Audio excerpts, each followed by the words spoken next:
దేవుళ్ళ కాడికి పోయినప్పుడు మనసు నిండా దండం పెట్టుకోవాలి, ఏమన్నా కోరికలు ఉంటే చెప్పుకోవాలి, పండో ఫలము సమర్పించుకొని రావాలి. కానీ నిన్నీయాల మనుషులు చిత్రంగా తయారైనరు.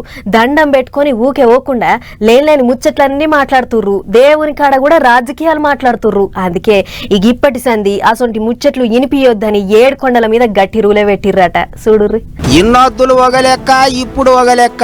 ఎంకన్నా దర్శనానికి పోయిన వాళ్ళు దండం పెట్టుకోవాలి, అయ్యగారుల దీవెనార్తులు తీసుకోవాలి, ప్రసాదం తినాలి, సాపుడు దాకా నడవాలి. గుడి ముంగట నిలబడి మైకుల ముంగట ఇష్టం వచ్చినట్టు ముచ్చట్లు చెప్తామంటే ఇప్పటి సంది అస్సలు ఊకోరాట. రూల్ అంటే రూలే అంటున్నది టీటీడీ. కొత్త సర్కారోళ్ళు కొత్త పాలక మండలి వచ్చినాక అంతా కొత్తగా చేస్తామని ముందుగానే చెప్పిండ్రు కదా. అట్లా ఇక ఇప్పుడు ఎంకన్న సన్నిధిలో అందరూ పద్ధతి ప్రకారం నడవాలి అని రూల్స్ గట్టిగానే పెడతాండ్రా అన్నట్టు.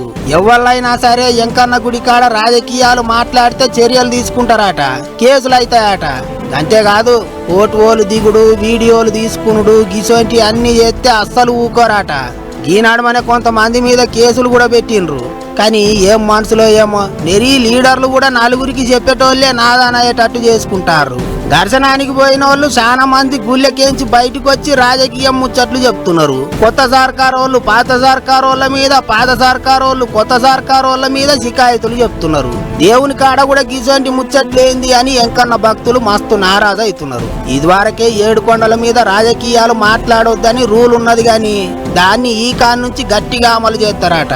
మరిగా చూడాలి రాజకీయాలు మాట్లాడేటోళ్ళ నోళ్లకు తాళం పడుతుందో లేదో.